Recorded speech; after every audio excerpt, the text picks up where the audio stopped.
It sounds like the beginning of a bad joke. A renowned medical expert, a comedian, two billionaires, and a Kennedy are all embroiled in a bizarre Twitter exchange about COVID-19 vaccines. The saga was mainly focused on Dr. Peter Hotez, who tweeted concerns about vaccine misinformation shared on the Joe Rogan Experience podcast. And it didn't take long for Rogan and Twitter owner Elon Musk to gang up on the doctor online. Vaccine expert Dr. Peter Hotez accidentally sparked a firestorm on Twitter this weekend after tweeting a link to a Vice article titled, "Spotify has stopped even sort of trying to stem Joe Rogan's vaccine misinformation." The article highlighted podcast host and stand-up comedian Joe Rogan's recent 3-hour interview with Robert F. Kennedy Jr., the controversial descendant of one of America's most celebrated political families. They like to have a lot of vaccines in case there's emergency. They have a lot of lines out there that they can, manufacture a pandemic response on. This is what they say. So anyway, all of these new crazy diseases, rotavirus, and we're all put on the schedule.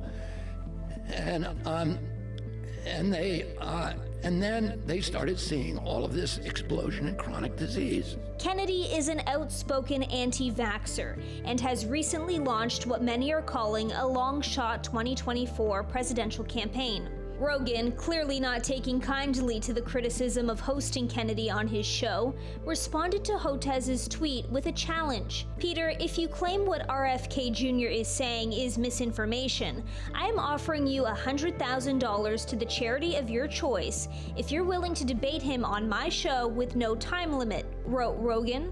"Joe, you have my cell, my email. I'm always willing to speak with you," Hotez wrote back. A response deemed a non-answer by Rogan.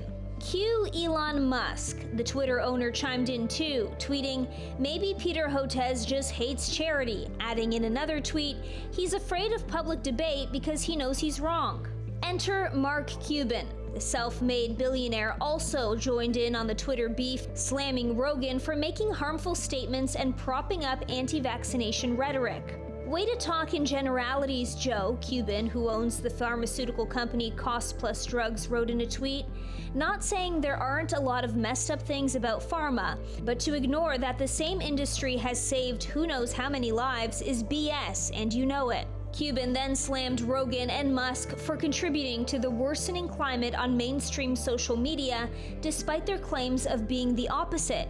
"Joe, you and Elon Musk's Twitter are the mainstream online media, and your platforms have become everything supposedly wrong with MSM. You are driven by self-interest, just like the MSM always has been accused of," Cuban wrote. The White House commented on what I said about vaccines. It's so funny. Fauci hit you up.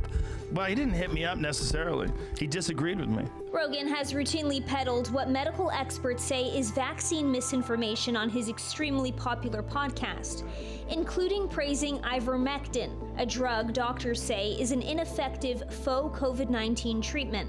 In January of 2022, Spotify faced a scathing round of criticism for failing to check Rogan's vaccine lies, with both Neil Young and Joni Mitchell pulling their music from the platform in protest.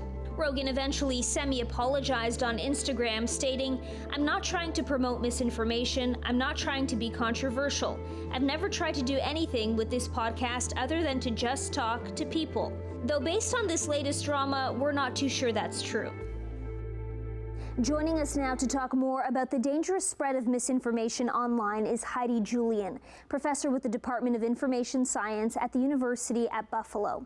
Professor, first and foremost, is the information being shared about vaccines by Joe Rogan and Elon Musk correct? Absolutely not.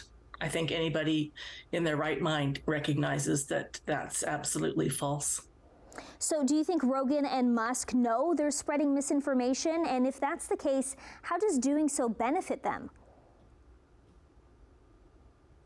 I don't think they care whether they're spreading misinformation. It's obviously benefiting them because they are both attention seekers and seek to gain financial advantage from generating, interest in their platforms and their podcasts, their comments. So this has nothing to do with reality and everything to do with egos seeking to gain attention and to fatten their wallets. Why is it dangerous to allow people with huge platforms, we know Musk and Rogan get millions of clicks and views, to spread lies unchecked? The danger comes from the fact that too many people are unable or unwilling to critically analyze the information that comes at them. So I do know that a lot of people simply don't have the skill set that's needed. They don't have the critical analysis tools, but others just don't care. They're interested in the entertainment value and will just suck up anything that comes at them. So it's extremely dangerous. What are some ways we can combat this kind of misinformation? Well, the problem is that we butt up against, in the U.S., First Amendment rights, but basically the right to free speech. And it's very tricky to strike the balance between giving everybody the opportunity to say whatever it is they want to say, even if it is lies, and protecting those members of the public that need protection. Especially, this is a problem when it comes to issues like vaccinations.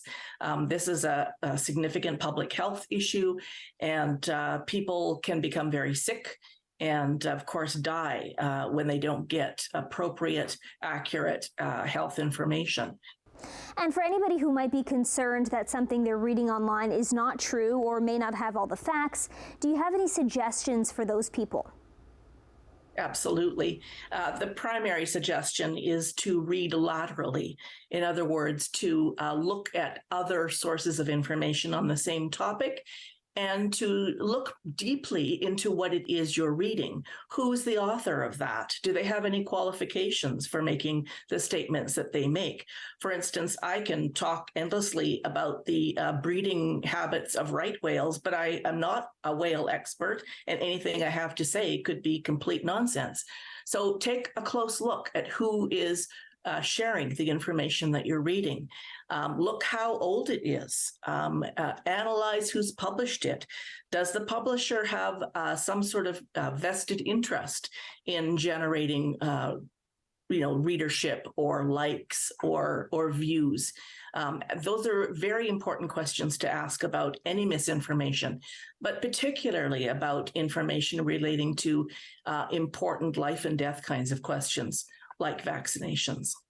Thanks so much for joining us, Professor Julianne. My pleasure. Thank you.